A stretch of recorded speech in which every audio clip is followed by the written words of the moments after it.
In a distant part of the galaxy, there was a planet called Velora, a place of shining towers, blue skies, and advanced technology. The people of Velora were proud, cold, and intelligent. Among them was Princess Zarina, the only daughter of the High Chancellor. She was beautiful, confident, and smarter than most scientists in her empire. But she also had one problem. She thought humans were stupid. To her, Earth was a dirty, backward planet.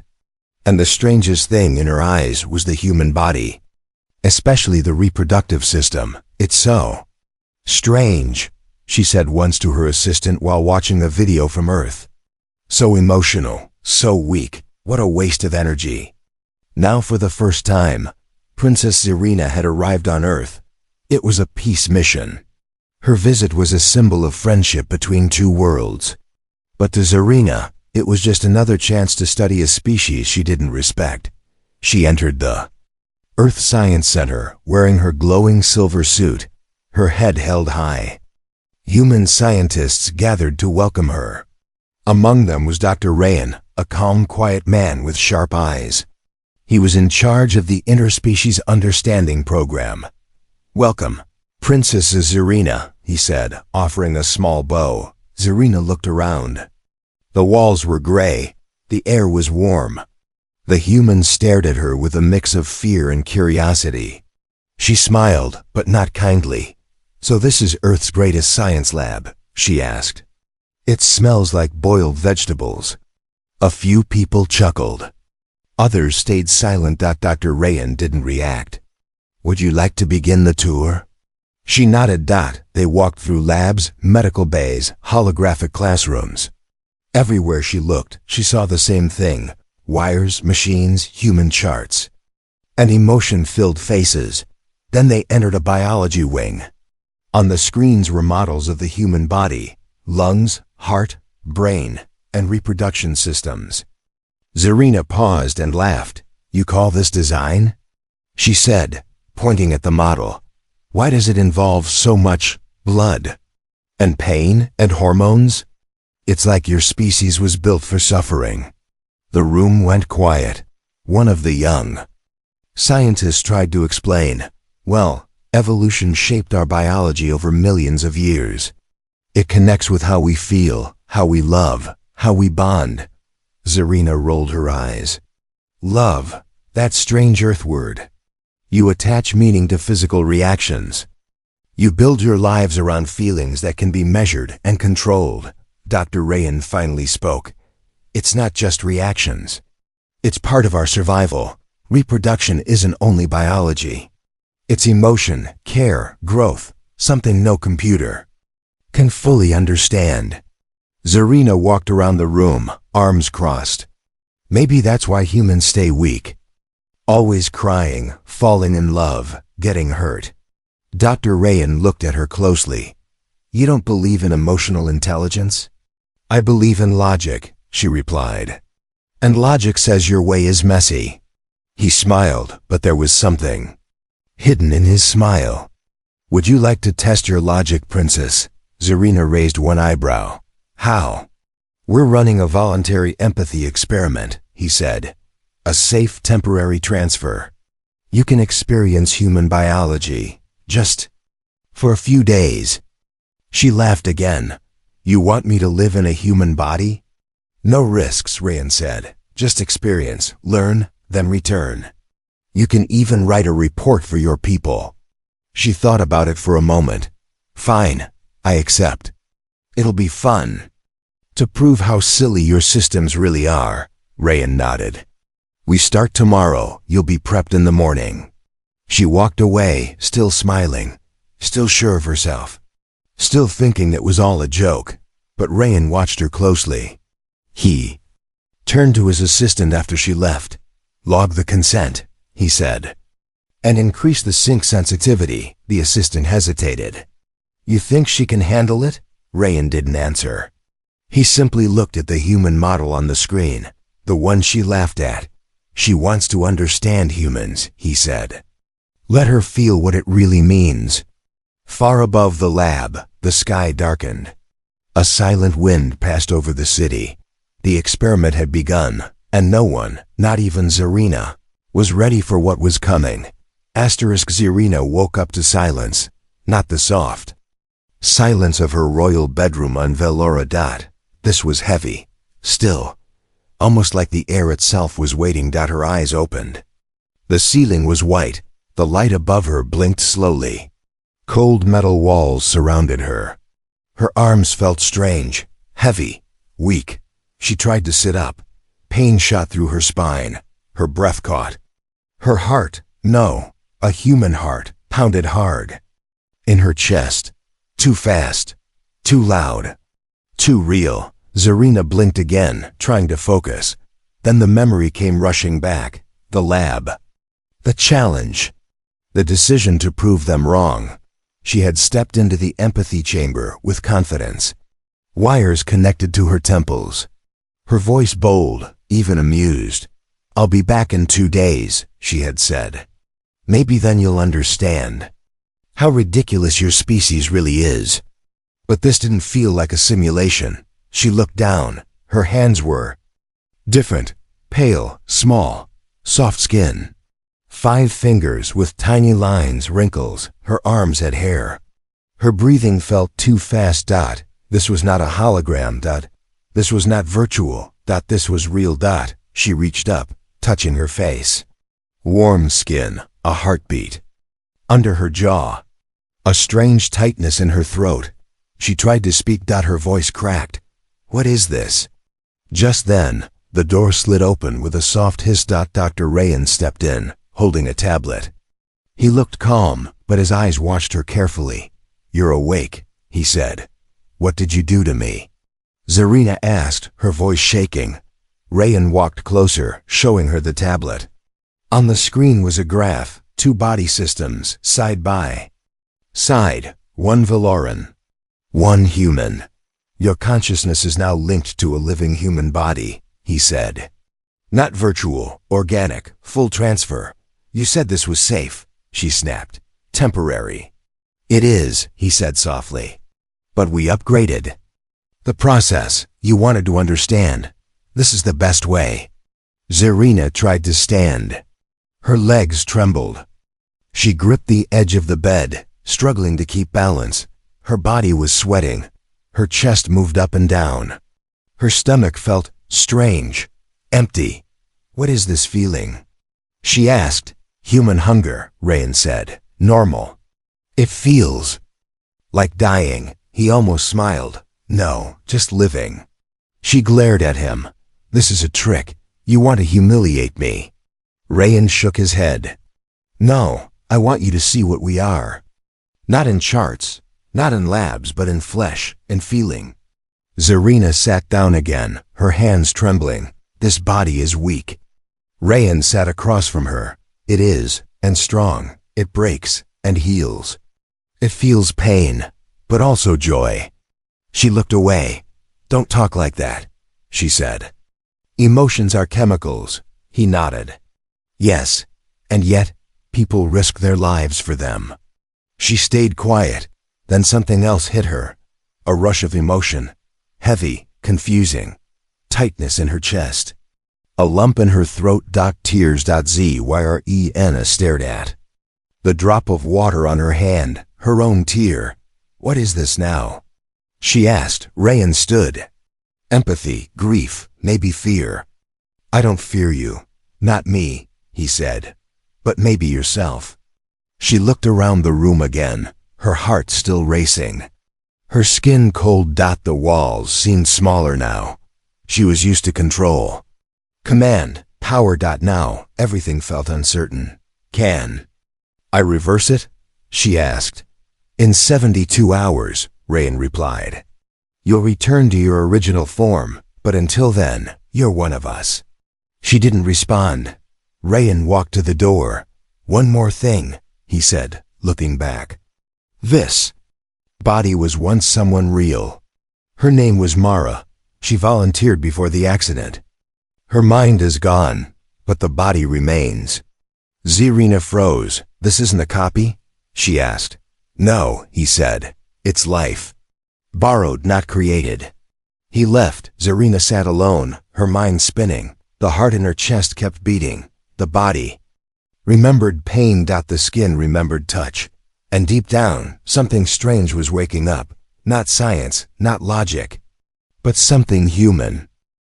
The first thing Zarina noticed was the sound. Not machines, not engines, not artificial tones from her home world. It was her own breath. Rough, sharp, uneven. She lay curled in the corner of the observation room. The metal floor was cold against her skin. A thin blanket covered her shoulders. Her body had sweat and shivers at the same time. Her mouth was dry. Her chest ached. This body had limits. Real ones. She tried to sit up, but her arms trembled under her own weight. Her head pounded. Muscles burned. And worst of all, her thoughts were no longer clear. Everything felt crowded. So many feelings, not just physical ones. Something deeper, heavier. Fear, confusion, doubt. Zarina, a royal, a warrior, a scientist, now felt like something smaller, slower, softer. A knock came on the door. She didn't answer. The door opened anyway, and Rayan walked in, carrying a tray, warm food, a bottle of water, a towel. He placed them down without speaking. Zarina didn't look at him. "You said I'd understand humans," she said quietly. "But you didn't say I'd lose myself." Rayan sat on the edge of the table. He didn't smile this time. "You haven't lost anything," he said.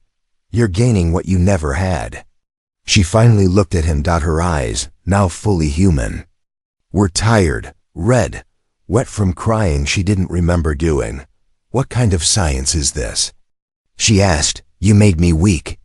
Rayan shook his head. "No, I showed you the truth. The strength you knew was control. But this is survival, with pain, with feeling, with no escape." Zarina looked down at her shaking hands. "I can't even lift a cup." "You will, but not through force. Through patience." She laughed once, dry and bitter.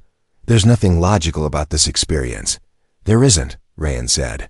"That's the point." She stood slowly, using the wall for support. Her knees buckled, but she stayed on her feet. Every part of her wanted to collapse, but her pride didn't let her. She walked toward the mirror. The face that stared back was soft, round, human. The body was smaller but real, alive, warm. It wasn't her, but it was. She stared for a long moment, then asked, "Who was Mara?" Rayan paused. She was a field medic, saved dozens of lives. She volunteered for empathy trials before the accident. "She died?" Zarina asked. Rayan nodded. Her mind did. Her body remained. Her family agreed to donate it for interspecies learning. "You're not replacing her. You're borrowing her strength." Zarina touched her own cheek. "This body remembers pain." Rayan nodded again. "And also joy, hope, connection." Zarina turned away. She didn't want to hear those words. They made her feel something tight in her chest, something too close to guilt. She picked up the bottle of water with both hands. It shook, almost fell, but she drank. Cold water slid down her throat. She gasped. It felt good. Too good. Everything was too sharp, too rich. A flood of sensation, even from something as simple as water. She sat back down, breathing hard. "This isn't just a test," she said. Rayan looked at her. "No, it's a mirror." She didn't reply. Instead, she opened the container of food. The smell rose up, warm rice, seasoned beans, simple spices. It made her stomach twist. She ate slowly. One bite, then another. Her body calmed, just a little, but her mind did not. Memory hit her, fast and strange, a moment from last night. She had dreamt of a child's laughter, a soft touch on her hand, a voice whispering something kind. It wasn't her memory. It belonged to Mara. Zarina froze mid-bite. "The body remembers," Rayan said quietly. She nodded. But she didn't speak, because now for the first time, she understood something she had Always ignored. Being human wasn't about being smart. It wasn't even about surviving. It was about feeling everything. Even when it hurts. Asterisk. The rain fell without sound. Zarina stood at the glass window, watching the drops race each other down the pane. Her human body could feel the cold through the surface, even though she wasn't outside. But it wasn't the rain that held her attention. It was the silence inside her. For the first time since the transformation, she wasn't angry, not scared, not even confused. Just quiet. Behind her, the door opened. Rayan entered, holding something. Wrapped in cloth. A book. An old one. She didn't turn to look at him. I didn't know Earth had rained like this, she said softly. Rayan walked over and stood beside her. Some days it lasts for minutes, he said. Some days it doesn't stop for hours. Zarina nodded. She watched 2 drops merge into one. Feels like this body remembers the rain, she said. It calms me. Rayan placed the book on the table. Memories live in more than the mind. She finally turned to him. What is that? A journal, he said. Mara's. Zarina blinked. You said her mind was gone. Her words are not, he replied. Sometimes what we leave behind tells more truth than we ever spoke out. Loud. She walked over slowly. Her legs were steadier now. Her body had stopped fighting her. It had begun to accept her. Or maybe she had begun to accept it. Zarina sat at the table. She opened the book. The handwriting was uneven. The ink faded in places, but the words were strong. Today, I lost a patient. A boy. He smiled before he stopped breathing. I held his hand until he let go. Zarina kept reading. Each line felt heavier than the last. Mara's life was full of moments Zarina had never known. Pain, kindness, loss, love. Zarina's fingers touched the page gently, like it might tear. She felt everything. She said quietly. Rayan sat across from her. She didn't have your power, he said. But she changed lives. Zarina looked up. I've led ships, solved energy crises, spoken to thousands. But none of it felt like this. Like what? Rayan asked. She searched for the word. Real, she said. He smiled, just a little. I knew it would reach you. She closed the journal. Her hands rested on top of it. Why do you care? She asked. You're a scientist. This should be data to you. Rayan leaned forward, elbows on the table. At first it was. And now, he was quiet. Then he spoke. Now I see you. She froze. The air between them shifted. Not romantic. Not scientific. Something in between. I didn't come here to be seen, she said. Maybe not, he replied. But sometimes, that's when it matters most. She stood and walked to the window again. The rain had slowed. The clouds had thinned. I never knew silence could feel safe, she said. Rayan stood too. It's not silence, he said. It's space for something new. She looked at him, for the first time, not with judgment, but with curiosity, and maybe ... something else. You believe emotions are strength, she said. I believe they're real, he replied. Zarina nodded once. She didn't smile, but she didn't need to, because deep inside her, in the bones, the blood, the breath, something human was quietly growing. Not fear, not weakness, but connection. The sky over Velora burned gold. It always did at this hour. Not from sunlight, but from the shields that wrapped around the royal tower, a wall of light built to protect the throne. Inside the chamber, the High Chancellor stood still, not speaking, not blinking. Before him floated a 3D projection of Earth, small, blue, turning slowly. His advisors stood in silence. Finally he spoke. Where is my daughter? No one answered. He turned sharply to the lead technician. Speak. The man swallowed hard. She entered phase 2 of the empathy trial, Chancellor. Neural sync reached full depth, but she has not checked in since. How long? The Chancellor asked. 43 Earth hours. Silence again. Then the Chancellor's hand closed into a fist. I sent her there as a symbol of power, he said. Not to be used in experiments like a science pet. Another advisor stepped forward. Sir, the humans claim it was her decision. They sent us video confirmation. She volunteered. Then she was manipulated, the Chancellor said coldly. He walked toward the center platform. The hologram changed, now showing a live feed from Earth. Princess Zarina, seated in a human body, reading a journal, calm, still, soft. She didn't look like a leader. She looked like one of them. The Chancellor's eyes narrowed. She forgets who she is. An older woman stepped forward from the shadows, General Varese, the head of Velora's defense force. She doesn't forget, Chancellor, she said. She adapts. The Chancellor turned to her. Is that meant to comfort me? It's meant to warn you. He frowned. She is the future of our line, he said. Velora does not kneel to emotion. We rise through strength. Then you don't understand your own daughter, General Varese said. She was always curious. This ... was never about weakness. It was about something she never found here. The Chancellor walked to the edge of the balcony below him. The golden city glowed. Perfect, efficient, controlled. She will return, he said. Or we will take her back. General Varese raised an eyebrow. Even if she resists? Yes. He tapped a control pad on the wall. The image changed again, now showing a warship docked at the edge of Velora's orbit. Sleek black, ready for launch.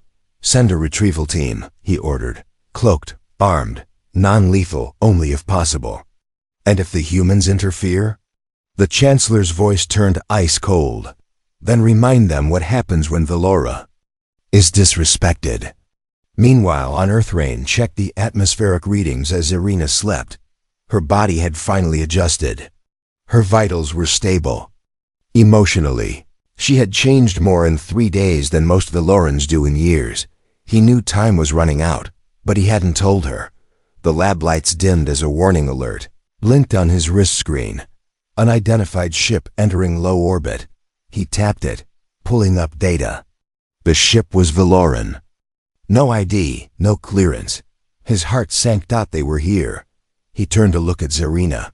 She lay curled under a blanket, one hand resting over her heart, her breathing soft. She had no idea what was coming. Rayan whispered to himself, "You have less than 24 hours to decide who you are now." Asterisk. The glass shattered before Zarina opened her eyes. She sat up fast, heart racing, body confused, mind half asleep, her legs tangled in the blanket. Red lights blinked across the ceiling. A deep voice echoed through the speaker. Unauthorized breach detected. Zone C compromised. Rayan burst into the room. "No time to explain," he said. "Get up, now." She looked at him, wide-eyed. "What's happening?" "They found you."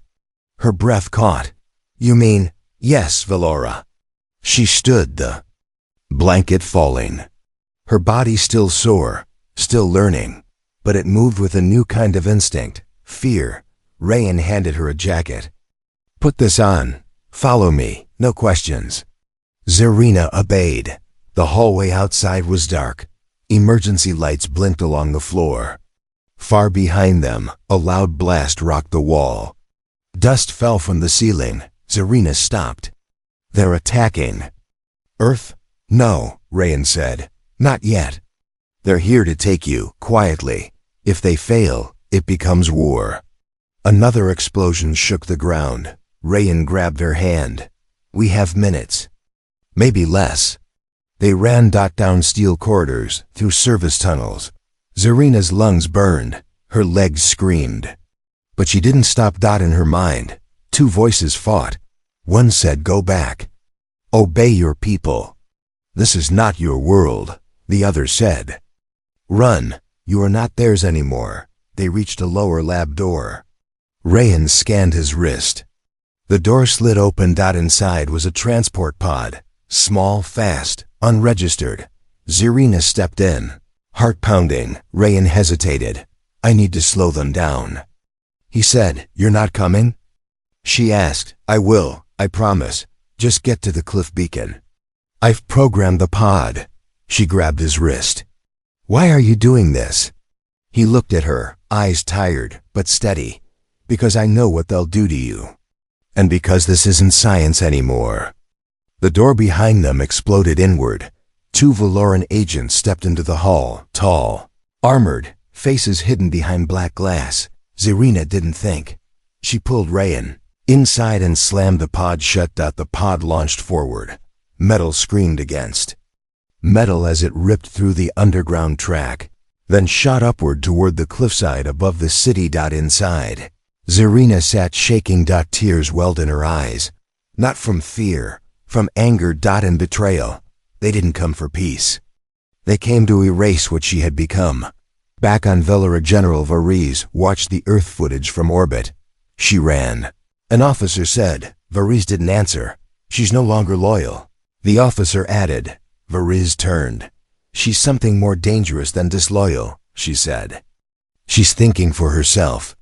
Back on Earth, cliffside beacon. The pod reached its final stop. The hatch opened.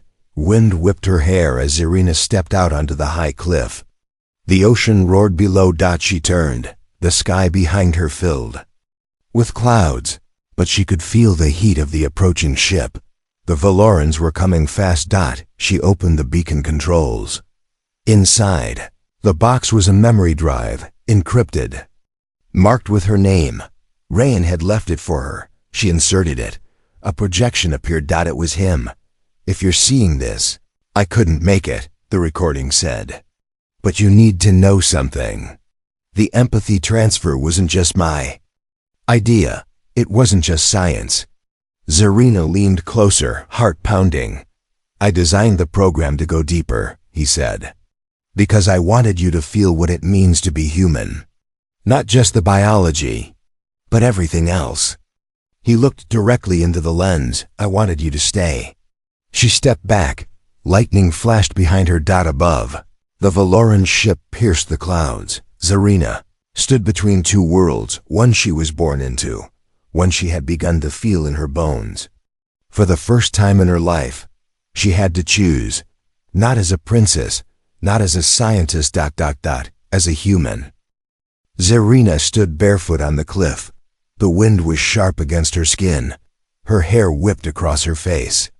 The clouds above moved like slow giants, watching silently from the sky.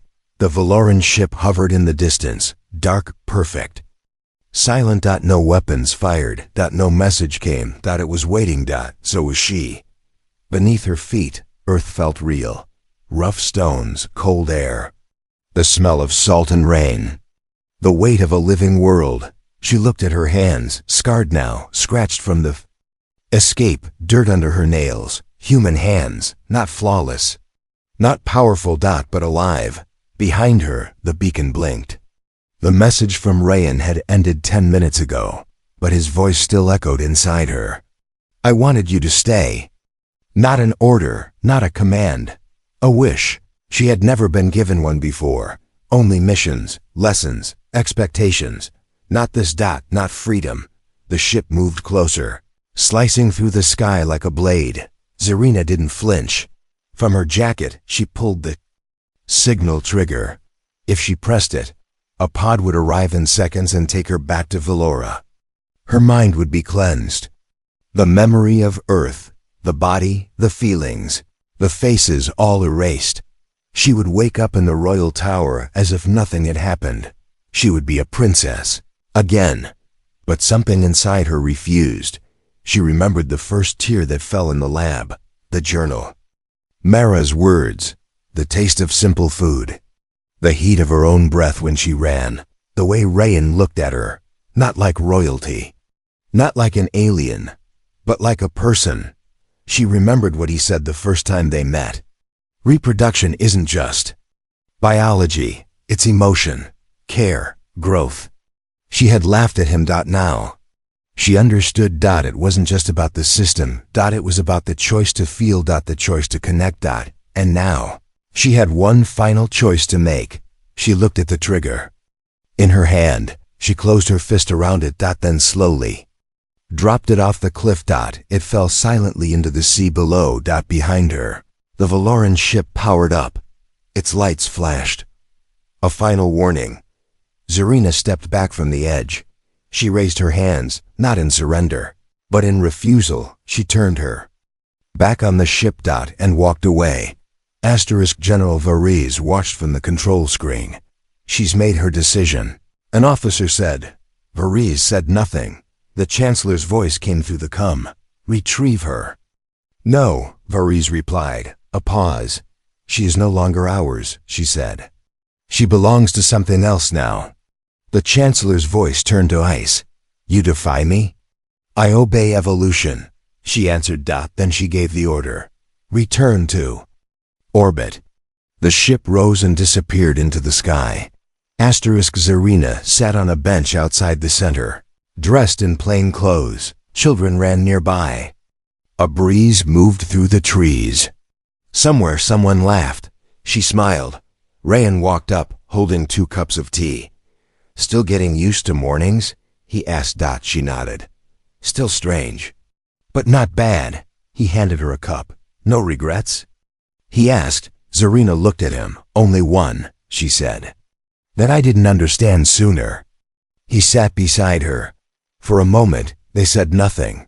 Then he asked, what will you do now? She took a sip of tea. I'll live, she said. As one of you. Rayan smiled. Zarina looked up at the sky. For once, she didn't think of Valora.